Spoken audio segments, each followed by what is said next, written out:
Students, welcome back to my YouTube channel. This is doctor Gagan here.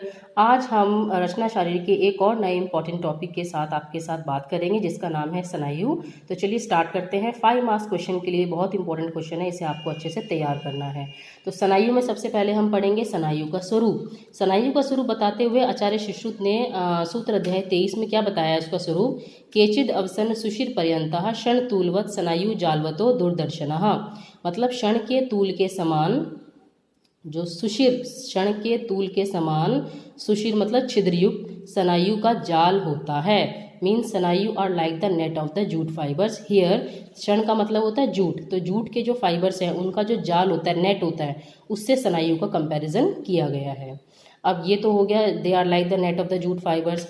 आचार्य सुश्रुत ने सूत्र अध्याय 25 में एक जगह और स्नायु का वर्णन किया है सीवनीय द्रव्यों में। क्षण सौम सूत्राभ्याम स्नायवा बालेन व पुनः। सीवनीय द्रव्यों में स्नायु का उल्लेख किया गया है। पहले आजकल सर्जरी के लिए हमारे पास जो है वो सूचर्स अवेलेबल होते हैं, तो पहले सर्जरी के लिए जो सूचरिंग मटेरियल था, वो जो भी उनको हर्बली जो मटेरियल अवेलेबल होता था, क्षण सौम सूत्र मतलब धागा, स्नायु, बाल, इनसे वो क्या करते थे, सूचरिंग किया करते थे। तो सूचरिंग जो ड्रग्स हैं, सीवनीय द्रव्यों में स्नायु का उल्लेख किया गया है आचार्य सुश्रुत के द्वारा। ठीक है। अब आचार्य डल्हन क्या कहते हैं? आचार्य डल्हन ने इसका स्वरूप बताते हुए कहा है, स्नायु इति क्षण आकारः उपधातु विशेषः येन धनुषो नह्यते। मतलब स्नायु क्या होते हैं? क्षण के आकार के होते हैं। They are like the net of the jute fibres. उपधातु विशेषः मतलब ये मेद धातु की उपधातु विशेष है। और येन धनुषो नह्यते, जैसे धनुष के जो 2 एंड्स होते हैं उनको बांधने के लिए जो रस्सी काम में आती है, धनुष के 2 किनारों कौन बांधे हुए होती है? रस्सी। तो उसी रस्सी की तरह ये स्नायु होते हैं जो धनुष के 2 किनारों को बांध के रखते हैं। दे उसी प्रकार से ये स्नायु जॉइंट को भी बाइंड करके रखते हैं।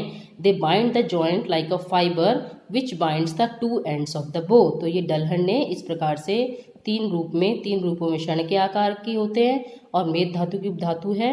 And they bind the joint like a fibre which binds the 2 ends of the बो। इस प्रकार से इसका स्वरूप बताया है।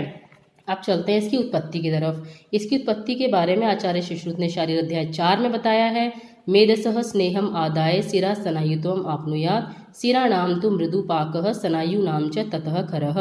इस एक श्लोक को आपको अच्छे से याद करना है क्योंकि आपकी 2 जगह काम आएगा, सिरा में भी और स्नायु में भी, क्योंकि इसमें दोनों की उत्पत्ति बता रखी है। तो कैसे उत्पत्ति होती है? मेदसह स्नेहम आदाय मतलब वायु जो है वो मेद के स्नेह भाग को लेकर पाक क्रिया करती है, जिससे सिरा और स्नायु की उत्पत्ति होती है। यदि पाक मृदु होगा तो सिराओं की उत्पत्ति होगी, यदि पाक खर होगा तो स्नायु की उत्पत्ति होगी। तो 3 प्रकार के पाक होते हैं ना, मृदु पाक, मध्य पाक और खर पाक। तो यदि पाक मृदु होगा तो सिरा की उत्पत्ति और खर पाक होगा तो स्नायु की उत्पत्ति होगी। अब चलते हैं स्नायु की संख्या की तरफ। स्नायु की संख्या बताते हुए आचार्य सुश्रुत ने बताया है, नव स्नायु शतानी मतलब स्नायु टोटल 900 होते हैं। शाखा में कितने होते हैं? 600। 150 एक शाखा में, तो 4 शाखा है तो 600 हो गई।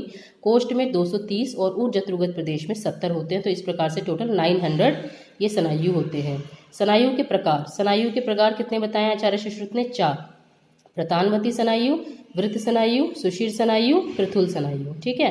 प्रतानवती स्नायु मीन्स पैरेलल टाइप के जो स्नायु होते हैं, लिगामेंट्स। वृत्त मतलब जो गोल होते हैं, सुशिर मतलब जो छिद्रयुक्त होते हैं, पृथुल मतलब जो चपटे होते हैं। तो उनकी वो कहाँ कहाँ पर उपस्थित होते हैं ये भी बताया हुआ है।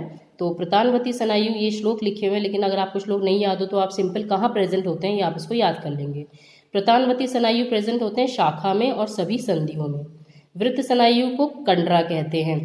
वृत्तस्तु कंडरा सर्वे विज्ञ, जो कुशल वैद्य हैं वो वृत्त स्नायुओं को कंडरा कहते हैं। सुशिर स्नायु आम पक्वाशय अंतेशु मतलब आमाशय और पक्वाशय के अंतः प्रदेश पर तथा वस्ती में प्रेजेंट होते हैं। इनके एंड पे, आमाशय पक्वाशय के एंड पे जो हमारी स्फिंक्टर मसल्स होती हैं वो छिद्रयुक्त होती हैं। वस्ती प्रदेश है, यूरिनरी ब्लैडर है, उसके जो एंड पे स्फिंक्टर मसल प्रेजेंट होती है वो भी छिद्रयुक्त होती है। तो उन छिद्रयुक्त स्फिंक्टर मसल्स से इसको हम कंपैरिजन कर सकते हैं कि वो सुशिर स्नायु के रूप में बताए गए हैं। पृथुल स्नायु कहाँ प्रेजेंट होते हैं? पार्श्व में, उर में तथा पृष्ठ प्रदेश में। ठीक है। और शिर प्रदेश में प्रेजेंट होते हैं। चपटे स्नायु हैं पार्श्व, उर, उरह प्रदेश में, पृष्ठ प्रदेश में और शिरह प्रदेश में ये स्नायु प्रेजेंट होते हैं। तो इस प्रकार से स्नायु के 4 प्रकार बताए गए हैं। अब हम स्नायु के कार्य पे आते हैं। स्नायु के क्या कार्य होते हैं? तो स्नायु के कार्यों को बहुत अच्छा सा कंपैरिजन देके आचार्य सुश्रुत ने शारीर अध्याय 5 में बताया है। कि जिस प्रकार अच्छी तरह से बनाई हुई, तख्तों से तैयार की हुई, बहुत से बंधनों से युक्त नौका पुरुषों सहित भार को वहन करने में समर्थ होती है, उसी प्रकार शरीर में जितनी भी संधियां हैं वह बहुत से स्नायुओं से बंधी हुई हैं, अतः मनुष्य का भार को सहन करने में समर्थ हैं। तो वैसे भी लिगामेंट्स क्या होते हैं? लिगामेंट्स क्या करते हैं? जॉइंट को बांधने का काम करते हैं। At the joints the bones are united together by a band of the fibrous tissue that is called as ligament, है ना। यही मॉडर्न में इसकी डेफिनेशन है। तो जैसे नौका जो है वो अगर अच्छे से बनाई होगी, तख्तों से तैयार की होगी, अगर अच्छे से बंधी हुई होगी, तो बहुत सारे लोग उस पर बैठेंगे और वो उनके भार को वहन करने में समर्थ होगी। उसी प्रकार से हमारे शरीर में जितनी भी संधियां हैं वो बहुत सारे स्नायुओं से बंधी हुई है, उसी की वजह से वो संधियां जो है वो हमारे भार को सहने में समर्थ हैं। ठीक है। अब स्नायु का जो महत्व बता रखा है, ये बहुत अच्छे से बता रखा है आचार्य सुश्रुत ने शारीर अध्याय 5 में, कि जो पीड़ित स्नायु शरीर में जितनी पीड़ा और व्याकुलता उत्पन्न करते हैं, उतनी पीड़ा ना तो अस्थि, ना पेशी, ना सिरा और ना ही संधियों के आघात होने पर होती है। आपके बॉडी में अस्थि पे अगर चोट लगती है, पेशी पे चोट लगती है, सिरा पे, संधियों पे, तो जितनी पीड़ा इन पे चोट लगेगी उतनी पीड़ा इनमें भी नहीं होगी जितनी कि अगर स्नायु पे अगर आघात हो जाता है, तो जितनी पीड़ा स्नायु पर आघात होने पर होती है, उतनी पीड़ा अस्थि, संधि, पेशी किसी के ऊपर भी आघात होने पर नहीं होती है। तो इस प्रकार से कंपैरिजन करके बता रखा है। न ही अस्थिनी, न व पेशियो, न सिरा, न च संदेह व्यापादितः तथा हन्युः यथा स्नायुः शरीरिणाम्। ठीक है।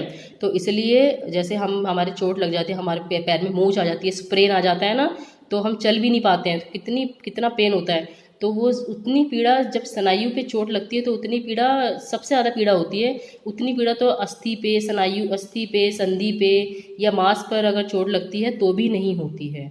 तो इस प्रकार से जो है ये स्नायु का महत्व बता रखा है। तो ये हमारा स्नायु का टॉपिक कंप्लीट हो गया है, जिसमें हमने स्नायु का स्वरूप और स्नायु के उत्पत्ति, स्नायु संख्या, स्नायु प्रकार, स्नायु के कार्य और स्नायु के महत्व के बारे में पढ़ा। 5 मार्क्स क्वेश्चन में बहुत अच्छे से जो है वो कवर होगा इतना सारा मैटर। तो आप जो है वो इसको अच्छे से याद करिएगा।